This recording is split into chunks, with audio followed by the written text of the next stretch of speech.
기획재정부 장관이었던 최상목 대통령 권한대행은 계엄령 선포 당시 쪽지를 받았다고 말했습니다. 예비비를 확보할 것, 국회 지원금, 임금 등을 차단할 것, 비상입법기구 예산을 편성할 것 등의 내용이 담겼습니다.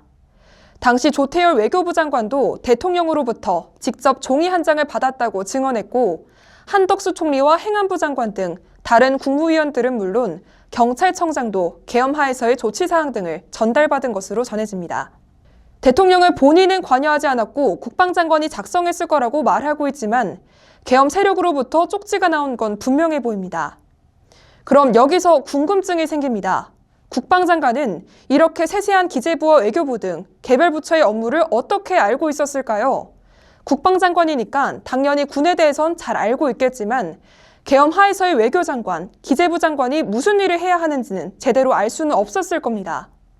여기서 이렇게 추론해 볼 수 있습니다. 계엄이 철저하게 준비돼 있었다. 그리고 기재부와 외교부 등 개별 부처 내부에서 누군가 계엄 세력을 지원한 실무진이 있었다는 겁니다. 즉 계엄하에서 부처 장관들의 할 일을 구체적으로 작성하고 할당된 업무를 알려준 공무원들이 부처마다 수명씩 존재했다는 얘기입니다.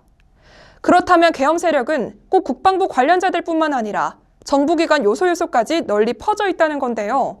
20년 검사 생활을 하다 부장검사로 퇴임한 신현성 변호사는 이와 관련해 특별검사의 수사가 필요하다고 밝혔습니다.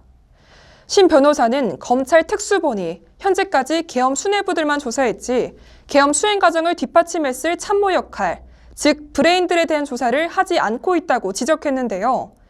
이런 수사를 해야만 계엄의 전모가 밝혀지는 것이라고 말했습니다. 그리고 기소 시점이 다가오는 만큼 특별검사를 도입해 이렇게 내란과 계엄의 씨앗까지 완전히 제거하는 수사가 필요하다면서 이런 수사가 진행되지 않는다면 국민들은 늘 불안해할 수밖에 없다고 주장했습니다. 정말 각 부처마다 계엄 기획팀이 존재하고 있었는지 철저한 조사가 필요합니다. 뉴스앤톡 남유리입니다.